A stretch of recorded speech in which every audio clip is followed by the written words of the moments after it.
Ladies and gents, welcome back. Legends and Dragons podcast, episode 24. I'm here from the Legends Lair here in Hurst, Texas. Chance Wilson.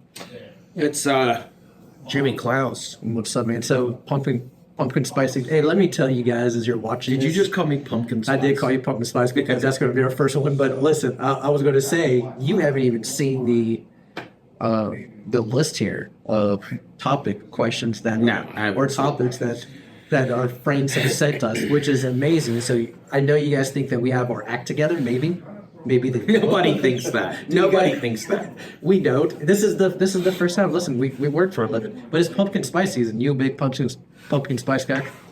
So, pumpkin spice. Regarding pumpkin spice, I've seen.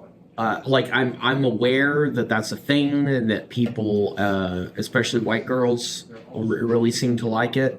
That seems to be the joke. Yeah, but I'm not a white girl. I love pumpkin spice. And then I see people making fun of pumpkin spice. And this is one of those things where I literally have no skin in the game. Don't like it? I don't not like it either. Do you get pumpkin spice from like Starbucks? I've never had anything with pumpkin spice in it. I don't even think I've had a pumpkin spice donut in the past, I think. Did you like it? Sure. I've had a pumpkin spice Xanax. Pumpkin spice Xanax. Oh my god. Oh, fruit-flavored Benjamins. Oh, fruit-flavored. That's it. Hey, I'm surprised. I really thought we were going to get canceled after our last episode. I really did too, man. I really did too. But many people liked it. Did you like that meme? Yeah. Did you like the one? Yeah. Her cat mittens. Hey, so here's one of the topics. Better film, The Last Dragon or Bloodsport?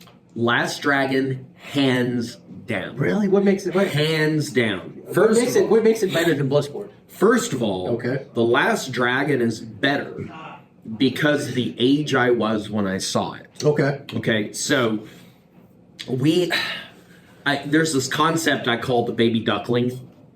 Okay. Okay.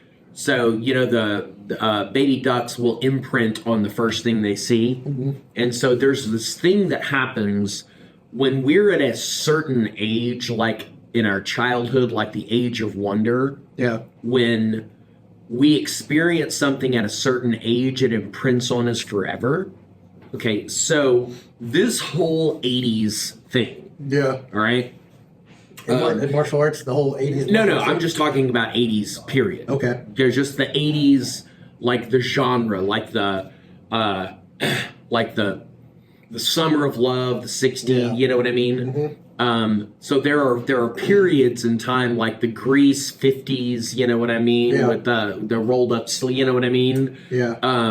So there are nostalgic periods in our history that people romanticize, and then there's 80s themed parties and 80s themed this. Yeah.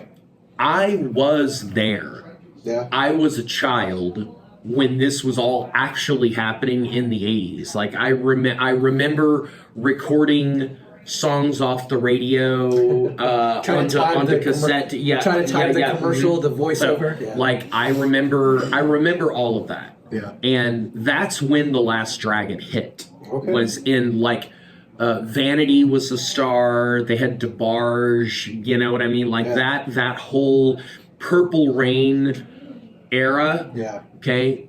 And that's when I saw it, but I was in martial arts when I saw it. Yeah. So did you ever see it imprinted on me, and it was just the greatest thing ever because I saw that it was a comedy too. Yeah. Right? With, Shogun of Harlem and, The Glow and catching bullets in your teeth and yes. and all that kind of stuff, right? Like, I remember that being the case. Yeah. Fast forward to Bloodsport. Okay. Which was after The Last Dragon. It was probably not, you think 90s? Bloodsport 90s? It was 90s. Yeah. Early 90s maybe?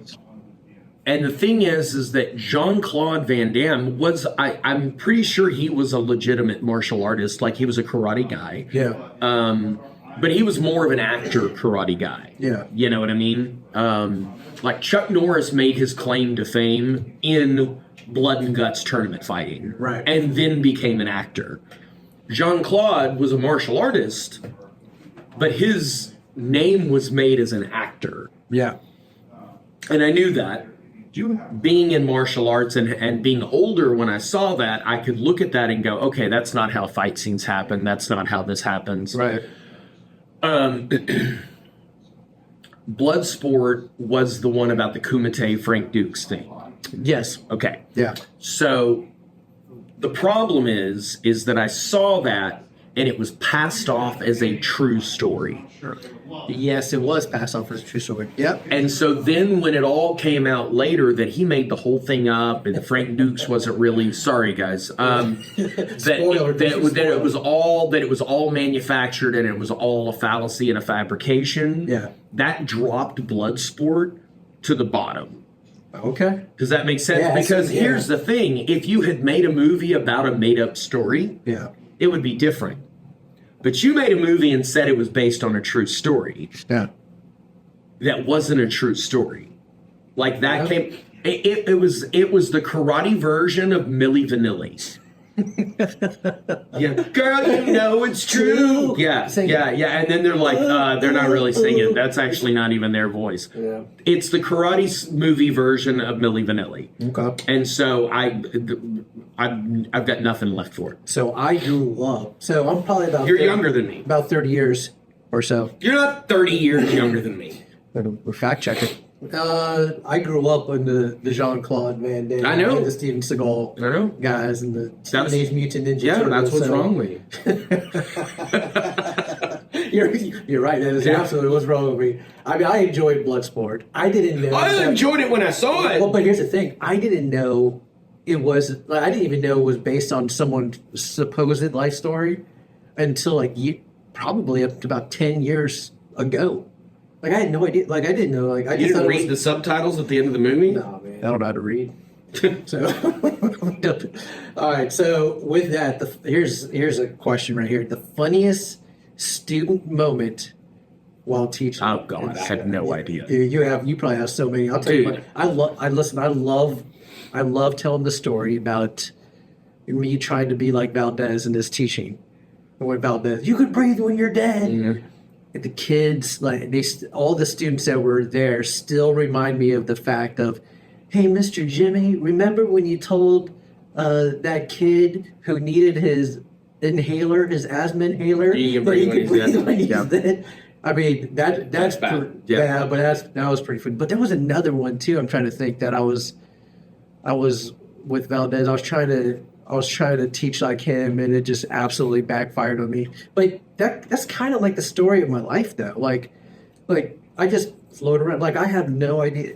I like to tell people that I'm very aware of my surroundings until, for instance, my daughter. She goes, "Hey, Dad, did you know so and so at the school or at the academy is dating?" I was like, "No, I had no idea." Like, and then then I'll tell Philip, I'm like, "Hey, man, did you know so and so?" He's like, "Jimmy, where have you been?" Like, why? I'm like, I don't know. Miriam says that sometimes, like, I float through life like that little bouncy ball on a sing-along song. I just kind of just bounce through life like, hey, look, I have no idea. Like, right now, you could tell me, like, "Hey, Jimmy, did you know I went out and knocked over a bank yesterday? And yeah, I was on TV." I'm like, "Oh, really? That's cool, man." Like, well, in reference to what you just said, yeah, I'm a whole lot more like you. And I don't mean to get real serious right now. Okay. But are you going to get serious? A little bit. All right, go ahead. Okay. I very much like the way I am and the way you are when it comes to who is dating who. Yeah. Because I will never understand the fascination people have about other romantic relationships that they're not in. Yeah, I don't understand why you have a dog in the race at all. Yeah.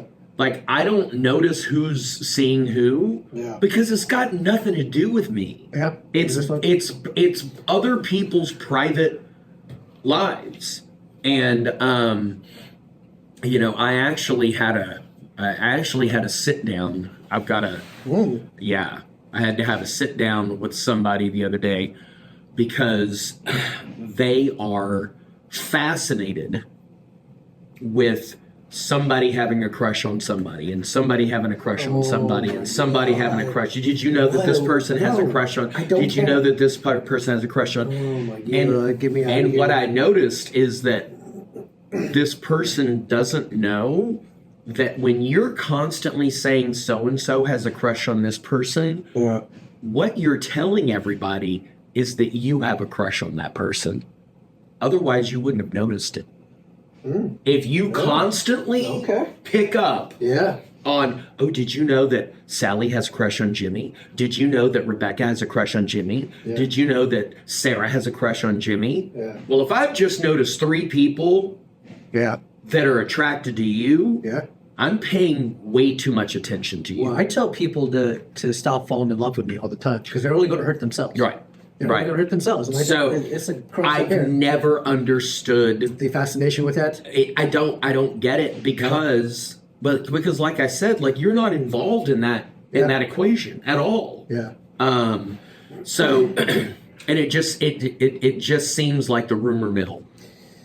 Yes, the rumor mill. Rumors kill. Yeah. I don't like people talking about other people's romantic relationships. Man, so I'm in a career field. I mean, I'm sure that law enforcement, military, no matter where, there's a lot of guys who try to keep chicks on the side. Sure. They're married and stuff. Sure. I told Miriam, like we were talking about this, I'm like, I don't understand how these men can do it. I said, I can't even keep one woman happy. What makes you think I'm going to keep multiple women? Guys, there's a rule to live by. And this is what I really would encourage anybody to embrace and lean into. Yeah, what's that? When it comes to romance, when it comes to girlfriend, wives, lovers, whatever. Right. Have no nor be anyone's secret. So I like that. You don't have a secret. Yeah. And let's say you're single. Yeah. You also can't be anyone's secret. You know how much freer life is? It's like you and I just float through life. You know what? I have nothing wrong with just kind of float through life, like not knowing that, like, yeah, cool. Yeah, whatever. It's amazing. The thing is, there's a concept in the mental health field of secrets keep us sick. Yeah. They keep us mentally sick. And, do whatever you're going to do. Yeah. Whatever you're going to do, do it. But you can't be the only one that knows about it. You've got to have somebody that you're talking to. Dude, I'm sure that's an addiction. Oh, dude, I just noticed your cameras, man. Yeah, I have new camera systems in here that I now can hear audio through and talk through. That's good. I think that's good for probably the nonsense that goes on. Mm-hmm. You go, let's play back, guys. That's right. I like that, man. Accountability. Hey, so here's one that goes right into that. I like this. We're just kind of flowing. I don't even know. Managing highly emotional students. Mm-hmm. Man, what are your secrets to that? Managing highly emotional students. Well, the key to managing anybody that's highly emotional is being able to de-escalate and not buy in, not feed into it emotionally. And I'll be honest, man. When it comes to my kids, I need to do a better job with this because once they get elevated, man, so I get elevated too. I need to stop doing that. A mighty person is one who is in charge of their emotions. And so when you are in a leadership role as an instructor, you have a responsibility to maintain a calm demeanor. Yeah. Even if So when I say that maintain a calm demeanor, that means, hey, settle down right now. Now, I didn't sound calm, Right. but internally, I'm very calm. Yes. It's just that sometimes I have to raise my voice a little bit, Sure. just to pattern interrupt their emotional outburst. Yeah. Does that make sense? Does, absolutely. But I'm actually not upset with them. Right. I'm just trying to, kind of like hitting the newspaper on the table to get the dog's attention. Right. Yeah. But the real key to being in an advisor or an instructor position with a volatile emotional person is that you can't join them in their volatility. Yeah, that's the biggest thing. Other than my kids, I will say that outside of my home, sometimes when I could do that in leadership roles, that's exactly, you have to be the calm.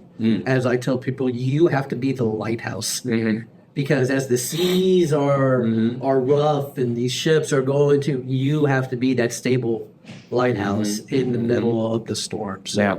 I love that. Let me see. Worst date that you've been on? Oh my God. Worst date that I've been on. I'll tell you this here. So the worst date that I've been on was probably... So I was probably in tech school, in the military. So I was probably 18. And I took this young lady out. She was also military. I was hoping for a very fun weekend. Sure. We'll just do a very fun weekend. So we went to go see the movie, if I remember correctly, that prequel to Silence of the Lambs. What was it? The Hannibal. No, what was the other? There was like Red Dragon. Red Dragon. That did not set the. Thank you. No, it wasn't that. It was 8mm with Nicolas Cage. Dude, that's the movie. That movie. So It was like, you think that dark. Oh my god. you think that someone who was hoping for things to have a good weekend, Yeah. that I would have at least. You did ever my played research. spades? Yes, I played spades. You ever tried to go Nello? Yeah. I said that I would blind. What can I would do? blind What Will. can I do to guarantee nothing fun will happen God, this weekend? dude, not that movie though. 8mm. It was just a. God, you're right. It was such a dark movie, man. And The then double feature with Faces of Death. That was probably the worst. And I did it. I did it to myself. That was the worst know. date that I've I know. been on. Do you have one? Or do you? Well, I here's the thing. I'm sure. And now, granted, guys, listen. I just threw these topics up. How long were we into this? 18 minutes ago. Yeah. So you should know that I do have some worse dates, but I think the more accurate question here, Jimmy, Okay. was how many other people's worst dates have I been? That is a Because- song. We should do that Because I've got one. Okay, go ahead. So I think I was divorced one, first child. Okay. So I'm 21 or 22, 23, something like that. Okay. Right?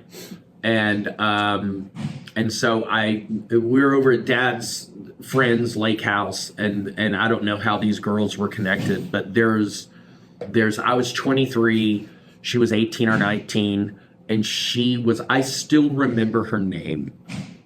We need to find her. We need to get her on podcast. Her name was Athena. Athena. That was her like driver's license name. That wasn't her stage name. That was her real name, right? I checked. I was like, yeah. I was like, All right. Her name was Athena, and she was drop dead gorgeous. Yeah. I mean, just finer than frog hair. Okay. And so, and she was attracted to me, of course. And who wouldn't be? right.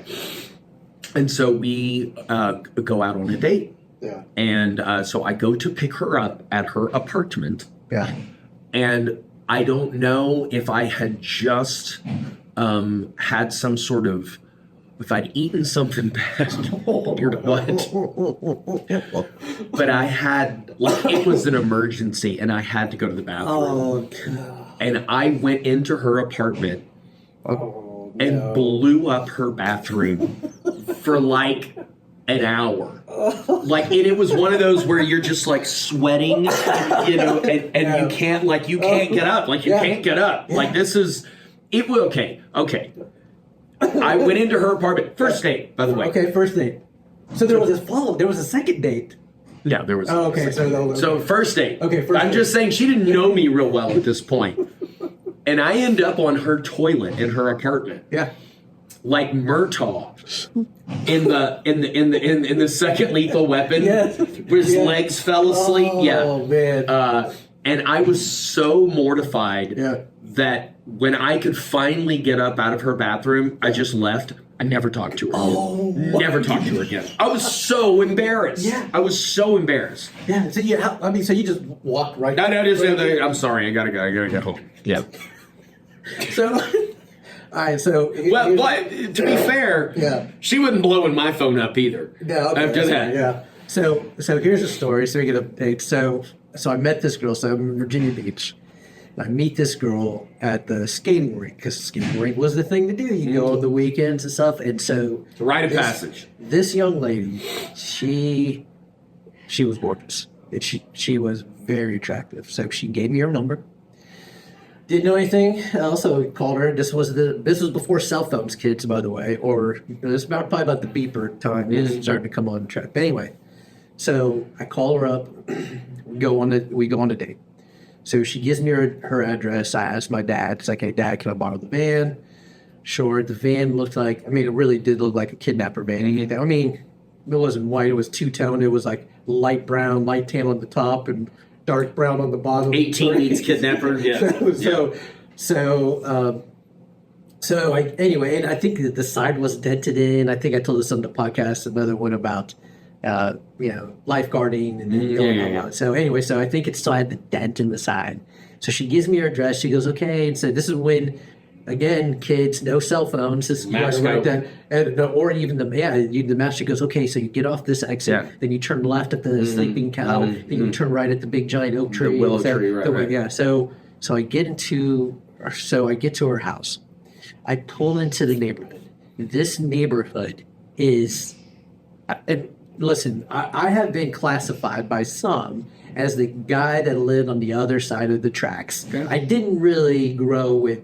I think our house was probably like a 900 square foot house for 5 of us. Yeah. So I'm pulling into this neighborhood. Dude, it is mansions, like legit mansions. And so I pull up to her house to get her. Now her name was Holly. I'm not going to say her last name, but she modeled for 17 magazine, whatever. So she was with that. Across the street from her lived Bruce Smith, who played in the NFL for the Buffalo Bills and I think the Washington Redskins. Behind her was Teddy Riley, who she babysat for. Teddy Riley was the lead singer of Blackstreet. So it was like No Diggity, No Doubt, that song. Sure. Anyway, so I'm like, so here I come rolling into this neighborhood, this two-tone van. And so I go up there and ring the ding dong. There's like these giant doors open and meet her. I mean, like to the right is like this pool room and just. Yeah. I mean, I'm like, good God, look at this. Like, how did I? Yeah. Like, how did I wind up here, Dad? Just get here. You guys have a good time, sort of thing. Filling out money. Yeah, I mean, I tried to hold on to that for a little bit, but I let it come to find out I think she was only with me because I was like the bad boy. Like, sure. Some lost dog on the other side of the tracks. Like, hey, come. Anyways. I don't even know how I got in that story, but anyway, what's the biggest bird you could defend yourself against? Hummingbird. How about Big Bird? I think Big Bird from Sesame Street.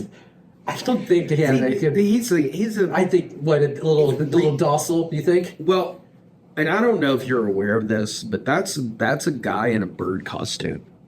Well, no, it's not. No, I grew up watching Sesame Street. That, sir, you are fake news. And I will not stand for it. So I was watching this YouTube video. This guy, so I don't know if it's some island. It's Indonesia or Madagascar or, Australia or something. And there's a flightless bird like a rhea or an emu or an ostrich. It's about that size. Okay. Right? And it is the most dangerous bird on the planet. Well, it's Right. And they're vicious. what makes them so dangerous? Well, first of all, it's like anatomically like a velociraptor. Like it's that. I mean, it's that kind of build. Okay. You know what I mean? Yeah.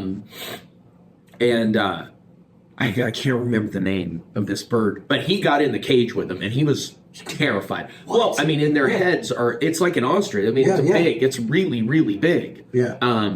And the way their feet are, like they can just lash out with their claws, and I mean, it's really so. Whatever kind of bird that is, not that one. You ever hear of the Mississippi kite bird?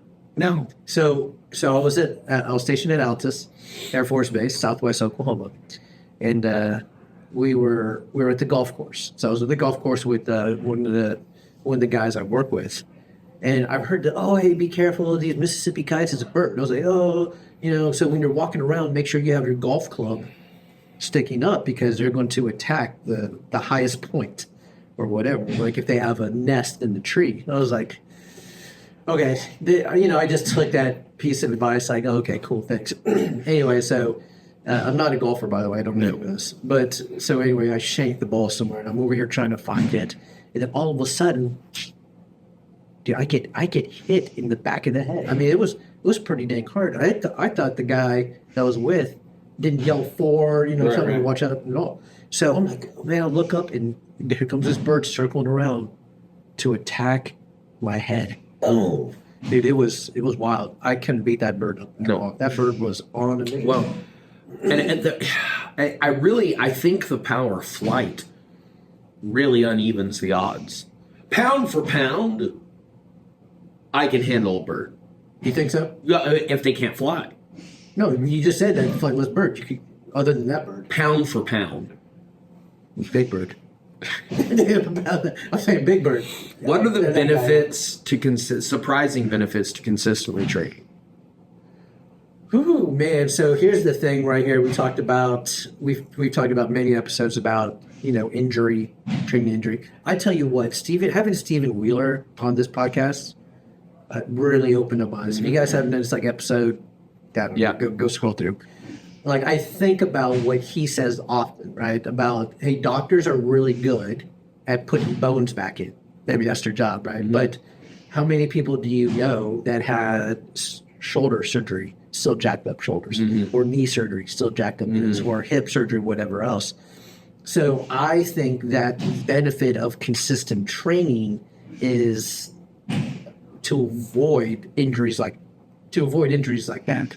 In my opinion, my body is able to withstand, I can get out of bed even though my back locks on sometimes, I fall right back into bed. Other than nonsense like that, I think the consistent training, the cardio, the endurance, I think it's just like anything, right? I mean, when I talk to people, they go, I haven't been to the gym in one day. And that one day turns into 3 days. That 3 days turns into a week. A week turns into multiple weeks. And then it's just, I think if you have that discipline and you continue to consistently train, then you're going to see benefits. You have to see benefits, right? And you're planting to see, we've talked about it before, today I am working for my future self. So I'm doing all the work today for my future self. Well, so here's the thing with that, though. It also, what you're doing in your training is a huge factor as if it's a benefit. For instance, if by training you mean play softball, 90 pounds overweight with your beer drinking buddies. Yeah. If that's training, yeah, that's true. Then I don't know if maybe there's more benefit to whatever little exercise you're doing on the baseball diamond than laying on the couch. And the reason that I say this, is if you call just sparring training, if you call just live rolling training, I think that's fine when you're 20 or 30. Yeah. But if you don't have, I told you about the concept of the free app versus the paid app. Oh, no. No? No, you haven't told no. All right, so this is great. Okay. And what I got this from is when I got into the ATG online. Okay. The knees over toes guy. Yeah. Patrick. Mm-hmm. And so Stephen Wheeler was the one who introduced me to that. Right. Yeah. Okay. So when you're 20, whatever physical activity you want to do, that's the free version of the app. You get all the functionality and you don't have to pay anything for it. Yeah. When you're 40 or 50, you don't get to use the app for free anymore. Yeah. Now, you can still do all of those things, but there is a subscription fee. And the subscription fee is the maintenance, the physical exercise maintenance. Yeah. And sometimes that doesn't look like just hitting the treadmill. Sometimes it doesn't look like, bench pressing. For me, like the knees over toes stuff has been pivotal for my 3 knee surgeries. Right. But most of it doesn't feel like really intense exercise. Yeah, that's a good point. It's and so because of I'm in a boot and I've got some sort of weak fascia in the bottom of my foot. Yeah. So now I know that Matthew Crittenden, which by the way, we should have him on, my personal trainer. Okay. Yeah, that's a good one. Yeah, he's a 4th degree black belt under me from years ago. Yeah. And he has this online training business. All right, Matt, I'm going to reach out to you. All right, Matt. All right. So again, he has this online personal training, which is, having a trainer in the gym is very expensive. Yeah. It's very expensive. And he has this online thing where he gives you your workouts and videos on how to do it. And then you go in there and log it and put the time in. And then he so if you have half a brain, you can kind of figure out a lot of that stuff yourself. But he kind of does it. Anyways, his knowledge of injuries, he's the one that rehabbed my burner injury. Okay. Yeah. And he told me he's the one that told me to get the boot. He's like, listen, you got to put a boot on. You got to wear it for 90 days so it can heal up. And he said, but when you get out of the boot, we'll work on strengthening up that fascia so this doesn't happen again. You're right. That's what I mean by the subscription fee. Okay. Yeah. Which makes sense. If you will maintain your body, which I don't know if you know this, I'm going to get the numbers wrong, but the concept is not wrong. Okay. So VO2 max, so blood oxygen. Right. Yep. And muscle strength. And they measure muscle strength like a dead hang. Okay. Or a wall sit. That kind of muscle strength. Right. Okay.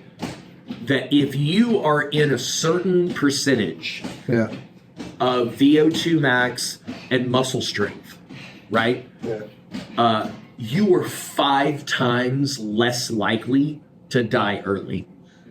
Yeah. Like of any of a car wreck or a plane crash. Like you are, like your odds of dying and in your older years, obviously not dying. We're not talking about vampires. but the studies show, Jimmy, that the people who take their health very seriously live until the second they die. Like, in other words, they don't have this general decline where they're just miserable in pain for the last 20 years of their life, like dying slowly in a room somewhere. Right. It's like they're like, I'm playing golf, I'm jogging, I'm this, I'm dead. Yeah. And that sounds so much better. It does sound better. That's horrible. To live like right up until you die.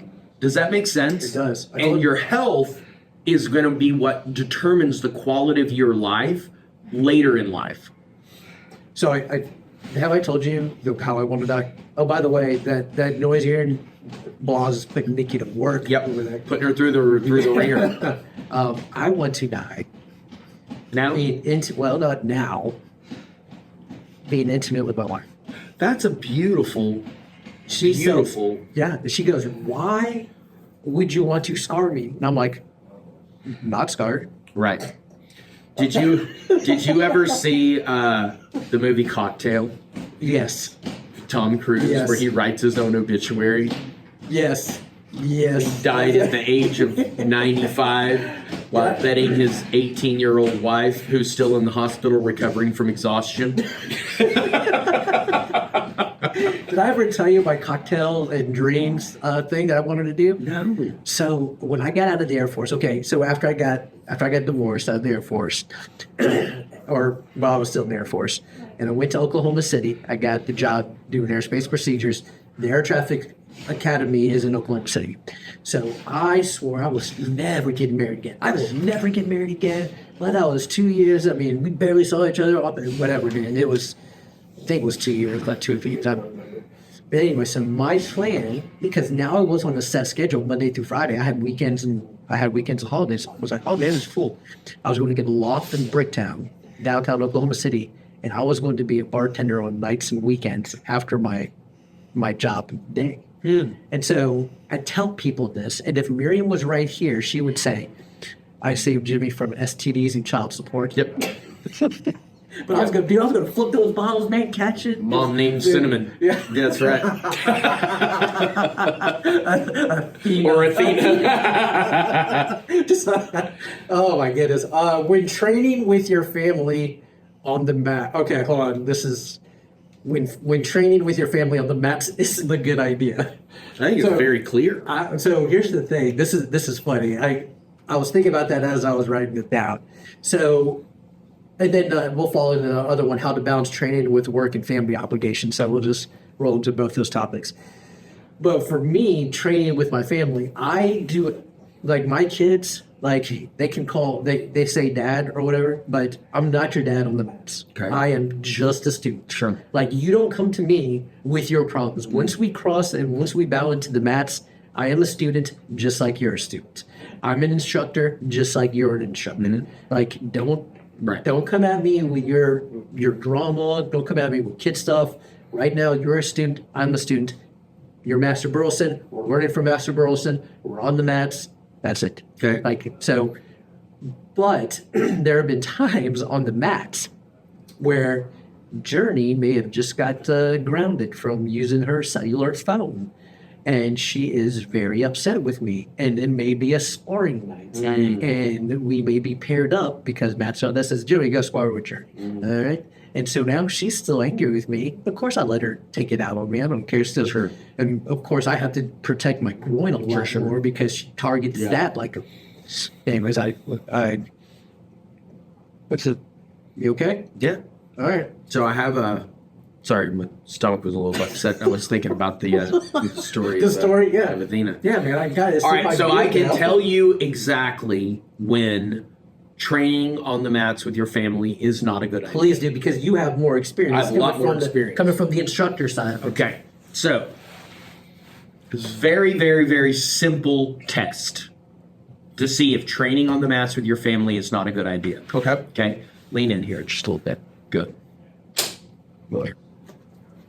If you have a relationship with somebody in your family where that's going to cause a problem, Yeah. it's not a good idea training on the mats with them. Yeah. You and I, totally fine. Right. So if you, and there's nothing wrong with a relationship that can't handle that. Right. That you just might not have that kind of relationship with that person. Yeah. That member of your family doesn't need to be on the mat because you're going to, what you're going to do is you're going to take that experience off the mat. Yeah. And it's going to cause a problem in your relationship off the mat. So Yeah, that's true. if you can't separate that outside of the mat, then that member of your family, it doesn't mean that they can't train on the mat. Right. You just can't train with them on the mat. Yeah. That So makes sense. and so when we do sparring here, and you know that that we've changed our culture of sparring a lot, You right? have, yeah. Because we were very, you know, blood and knuckles. listen, man. we were Yeah. very not a pity pat school. Yes. And yeah. the biggest antagonist against that Yeah. was my father. Yeah. He yelled at me for a decade, Yeah. telling me that I was letting him hit too hard. Yeah. And I was like, I thought he'd gotten old and soft. Yeah. So, what I have learned in the 45 years of sparring that I've done is that you and I could hit each other pretty hard. Yeah. And we'd be fine. Yeah. We'd be fine. And that's because you and I have an intimacy that allows that kind of contact. Yeah. Okay? Not the kind of intimacy where you're going to die with your wife. Not that. Thank you. I'm for- talking about like intimacy, like we're very close as friends. Right. So therefore, if you were to bust my nose or whatever, I'm not going to be upset that you did. I'll be super happy for you. I'll be excited for you. Right. Because off of the mat, we have an intimacy. Yeah. The problem in sparring is when people try to hit too hard with someone that they're not close to. Yeah. Yeah. And you'll see how true this is. Oh, we've seen it. Yeah. Okay. You'll see Valdez and Davidson, or Valdez and Rodriguez could look like they're trying to kill each other. Yeah. And then put their arm around each other and walk off the mat totally fine. Right. Let somebody they don't know try to hit them that hard. Oh, there's no way. There's no way. That's gonna So happen. stop trying to hit hard Yeah. with people that you don't have a close friendship with. Yeah. You need, well, here's the thing. No, that makes sense. That makes absolute sense. Okay, how inappropriate would it be Yeah. if I'm like, hi, my name's Chance, and I was locked in a basement when I was 5 years old, and they fed me my own feces, and that really messed me up psychologically, and I was inpatient for a long time, and was beating my head against the wall. That's what the scar is from. Yep. Burleson. By the way, my last name is Burleson. Like, that's too much information too fast. Yeah. I always am very skeptical Yeah. when somebody, upon first meeting, starts sharing really deep, intimate details. Yeah. I automatically think they're making it up. I think they're making it up because I'm like, you would not tell a stranger this. Yeah. You don't know me. So trying to hit too hard with somebody you don't know very well Yeah. is like sharing too much personal information with somebody you just met. No, that man, that makes that's a good. And illustration. some That's relationships good. will never be able to handle physical contact like that. Yeah, no, not at all. Yeah, you're right. And it's funny because Valdez says it's scientifically proven that a hit from your sibling hurts a lot worse than a rail. So I had a confrontation not long ago, actually just a few days ago, where it was a challenging discussion. Somebody had taken umbrage with me, and and they wanted to confront me on it. Ooh, okay. And we're not close. We're not close. Okay. And so they cornered me. And then they started raising their voice. Oof. And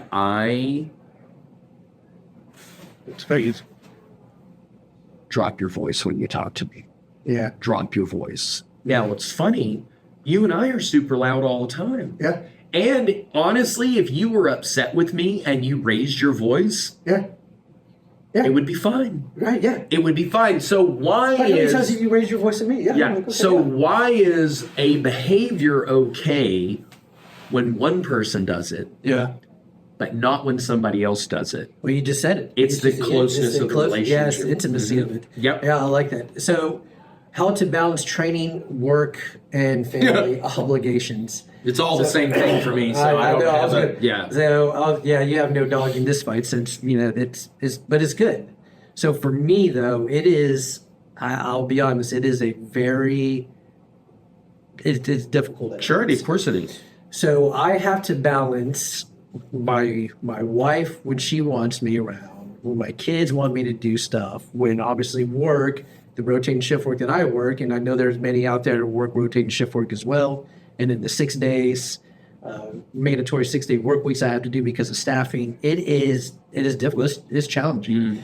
I during the COVID time, and when I had a pretty set schedule, Monday through Friday, I was on the mats 6 or 7 days a week, getting ready for Black Belt. And that was good. But it also, my wife also sacrificed some stuff too. My family did. So for me, I have to be really deliberate in my training. Like I am going to train this time at noon or 1 or after work or before work. It's tiring, but you have to find the balance, because you don't want obviously your health to give, but you also don't want your relationship with your spouse and your kids to give, and you don't want the work to suffer either. So it's challenging. I'll be honest. You're going to have to figure out what works best for your schedule and your life and your family's life. For me, I still take it. I'll be honest. I take it a little personally sometimes when Miriam goes, "Oh, you're going to jiu-jitsu this time, or you're going to excel?" That I'm like, well, is that an attack, or is she waving the flag? So I'll just have to have that very raw conversation with her, like, hey, listen, I'm trying to also be healthy, so I don't die in the next however long. So it's not easy. I'll tell you that. Yeah, I was like, I don't know, 19 when I heard this guy named Simon I used to hang out with. And by the way, when I was 19, I was not living healthy. Okay. Yeah. I spent most of my time on the other side of the tracks. Gotcha. And so did Simon. Okay, so he was your buddy there. But he did say something that neither of us were doing at the time. Okay. But I never forgot it. Okay. And he talked about the balance of life. And he said, some of the most simple math is 3 times 8. Okay. That's 24 hours in a day. Yeah. We should work 8 hours, sleep 8 hours, and everything else in 8 hours. So that's the balance. But understand that you really need to get enough sleep. Yeah. And you do have to have a trade. Like you have to work. You have to earn coin. Yeah. Right? And then you got to figure out in that other 8 hours, that's the balance. Like 2/3 of that time is spoken for. It's already spoken for with work, and it's spoken for with rest. It's how do you prioritize that 8 hours, which you would call leisure time? Because family is leisure time, right? Yeah. Jiu-jitsu and taekwondo is leisure time. Softball with your friends is leisure time. The balance doesn't seem to be work and sleep. The balance seems to be taking that third of your life that is not already spoken for, right? Right. And showing the people that you claim to love, is showing yourself that you claim to love, Right. that kind of time. And that, I don't think it's like we talked about, I think on one of the earlier podcasts, it's one of those kind of fluid things where we'll probably ramp it up over here when this is necessary, and then maybe we'll ramp it up over here when we got a black belt test coming up. Okay, great, I gotta get prep. All right, my wife and kids hate me. All right, so I'm gonna be over here, and I'm gonna be focusing on this, right? You know what I mean? Yeah. And I think that just kind of flows like a wave in an ocean. Right. I don't think it stays rigid. Yeah. The work and the sleep should stay pretty set. I see you guys out there watching this that are law enforcement guys and controllers and military members and stuff. That's a good statement of set schedule, set sleep. But man, some of these guys and gals out there, Well, but it's not sustainable. It's not. I mean, I I've already been told that my bashing of my employer, like, hey, you may just want to be careful. They may be cracking down on some social media stuff. I'm like, I'll tell them to their face. Yeah. How crappy their sleep. Well, when we were cycles are. closed here and I did that back thing, Yeah. okay, I worked 12 to 14 hour days. Yeah, you did. And it looked 7 good. days in a row. Yeah, And I was sleeping like 4 or 5 hours a night. yeah, And I can do that for a week. yeah. I mean, it's But the thing is that we really do need to try to balance, this is what I'm going to do with my career. Yeah. This is where I'm going to repair my body by unplugging and checking out. And that needs to be sleep. Yeah. Not scrolling, not YouTubing, not, you know what I mean? Like Yeah. it needs to be sleep.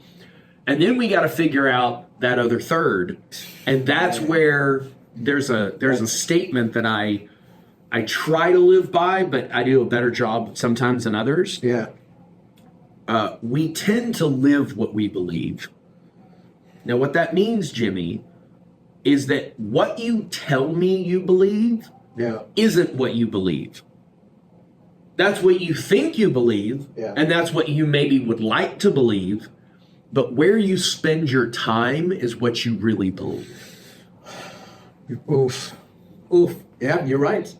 Because I mean, that right, otherwise yeah. we wouldn't put our time into it. Right. No, I mean that's solid. Yeah. Solid. Hope you guys listen to that, man. That's kind of convicting right there.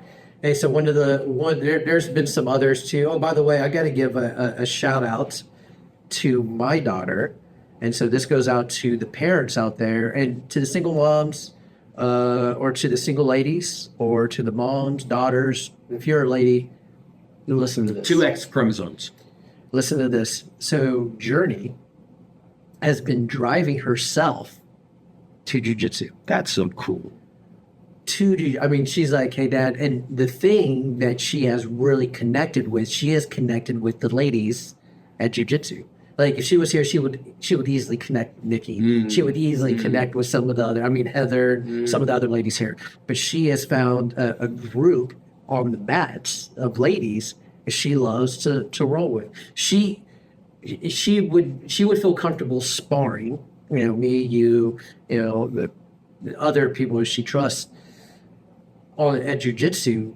She's already said, Dad, I don't feel comfortable rolling with guys unless it's Professor Greg, Professor Philip, or you, because of, and that's okay. I'm not asking her why or whatever. I just think, but finding that core group of ladies, though, man, there is something like ladies. If you're thinking about doing martial arts, check out the school, get connected with the ladies. There really is something about it. But for me as a dad, man, when I'm at work, she goes, Dad, I'm going to jiu-jitsu. I'm like, The thing is that I'm really glad that that's her stance, because I'm not comfortable grappling with ladies. yeah, And it's not even necessarily that I'm not comfortable grappling with ladies that I don't know. yeah, It's the fact that there's no way to really roll yeah, at my level. At my level. yeah, There's no way to roll without me putting my body in places I shouldn't be putting my body. Okay? Now, that's because of my lack of skill. yeah, Professor Greg and Philip, yeah, the thing is, they're so good. Yeah. They're in so much control of the other person. yeah, They can roll with a female the way I can spar with a female. right. My hands and feet don't go 1 millimeter off where I intended them to go. Right. But in grappling, I'm not good enough yet to control that. Yeah. And I don't want to, have my arm slip and go somewhere. With you, Yeah. I don't care. Yeah. Bang, I don't, whatever, Yeah. But, all it takes is one negative experience for a female Right. with a guy getting handsy. She's not going to stop rolling with him. She's going to stop rolling. So here's the thing for me. So I grapple with a few ladies at Henzo Gracie. You're better than I am, though. Well, I wouldn't say better, but here's for me. Or they're better. They're better. Well, oh God, they're better than me. They can absolutely destroy me. But here's my take on it. And Professor Greg, I can't wait for him to come on here. He's going to explain this a lot better than me. but it was like the 80-20. I think he said something about the 80-20 or some numbers like 80% of the time you need to be like defending. Like I'm not going to mount a female. I mean, even like Miriam and I have had this conversation that I don't go seek out a female to roll. They'll come to you. They'll either come to me or Professor Greg or Professor Phil, like, hey, Jimmy, will you roll with Bella or will you roll with Lindsay or will you? I'm like, yeah, absolutely. They'll partner us up. And of course, the coaches and the professors, they know enough to like who's safe and who's not. But when I'm grappling, dude, I'm basically the dummy. That's all I'm doing, right? I'm putting, there's a young lady at the, I say young lady, she's a mom, I'll call her out, Lindsay, over at her and her husband, they're over at Hento Gracie, love them to death. But, she'll come, hey, Jimmy, let's roll. And, I'll put enough, like maybe on her neck or whatever, just a little bit for her to fight off. But then she gets into position, she arm bars me, she chokes me, she whatever else. So, guys, if you are asked to roll with a female by your coaches or whatever, obviously I take that as a huge responsibility, and I just get beat up by it. Yeah, I mean, it's just flipping arm bars and stuff. And here's the thing, like with Bella, I call her my jujitsu daughter. Like I'm trying. Like I am literally trying, because she puts me in arm bars all the time. She'll take my back and choke me all the time. She was doing it in front of my wife. Yeah. I told Miriam, I'm like, now you understand your life is in danger if I ever have to do jujitsu on it. Like you're in danger. Yeah. Like Bella, she just beat me up. How does that make you feel? Like your husband just got beat? Anyway, I said last one, man. As we wind this down, laundry tips for geese. You've had plenty of geese. Our friend, good friend of the show, Mike Hanlon, posed this question. He just got a gi. He's doing gi work now. He was a no gi guy. Yeah. So what advice do you have somebody to take care of their gi, to wash their gi? I'll end it with mine. What do you got? Well, if you sweat in the gi, like I wear a gi that I don't sweat in a lot, because I teach in a gi every day. Right. And I'm not going to wash it every time I put it on to teach in it, because I'm not actually rolling and training. Yeah. Right. So if I fight in a gi or if I roll in a gi and I sweat in a gi, I wash it after that time. Yeah. I don't keep sweating in a gi. Right. And say, oh, well, I'll sweat in it 4 times and then I'll wash it. That's bad manners. Right. That's very bad decorum. And then as far as what I wash it in, because I wear white gis, I really like white gis. Yeah. So I put obviously a little bit of bleach and then detergent, and that's what I wash it in. Right. Now, let's address the pit stains. Okay. I have heard so many things. Okay. I've heard lemon juice. I've heard vinegar. I've heard OxyClean. I've heard all of that stuff, and I have not tried any of it. What I do is that I have white gi that ends up with toxic Chernobyl armpit stains. Okay. Yeah. And then when it bothers me bad enough, I throw the gi away and get a new gi. Wow. Okay. Which, to be honest with you, I don't think that's ever happened. I'm not, if you look at me, I'm just not that concerned. Yeah. I want my gi to be clean. Right. Yeah. But as far as presentable, I don't really have to look any certain way. Right. For you, it's not look. But let me walk that back a little bit too. You do care. I have rolled with you where you'll pop gum. Obviously, in your no. Hygiene. I'm talking about hygiene issues. Yeah. I'm talking about presentable. Yeah. Like, I have not shaved or like my mustache is now a sponge on the front of my face. Listen, man, it looks good, bro. No, I did. Like I don't even have a mouth. Yeah, but it looks good. No, that looks pretty cool. I look like a Muppet. Every time I come home from, first of all, we're in Texas. I try, and I have not yet left my gi in my car for a very long time. No. Like at work, like I will go home and I will put my gi on the wash before I go to work. Yep. Because I don't want my gi to sink in. You have to. So what I do for care as well, there's like these little pot stuff. I usually wash my gi and my clothes separately from my hypersensitive family and their skin stuff. And then I got laundry bags too. I put my pants in a laundry bag because sometimes I have found that the cord from my gi bottoms can get all wrapped up and just all tangled up. And I'm like, man. So I've been throwing that into a laundry bag along with my my knee pads and my, of course, my rash guard. I throw it in there, but I wash it. I wash it immediately because one, I take responsibility again. For I don't want to roll with you, and you go, my God, Jim, you smell like a dumpster fire. You can't do that. You know, so be courteous of that. Hey, listen, guys, as we wind this down, thank you guys again. The numbers continue to increase on the podcast. Maybe you know who the Kelsey brothers are, Travis Kelsey and his brother Kelsey. Football players. They are football players, bro. We're ending that on a good note, man. They're football players. They just signed a $100 million podcast thing. But they talk like stuff like pop culture. I'm not really a pop culture guy. Like if you want to talk about 80s and 90s stuff, like for me, I think, is Tom Petty dead? I don't even know. Tom Petty's still alive? I just talked to him yesterday. Okay, so that's the thing, man. So we would suck at pop culture. Yep. By the way. Anyways, all that to say, thank you guys. Go subscribe, go like us on Instagram and Facebook, and tell your friends about us. Next week, Alyssa Pruitt. That's right. I cannot wait.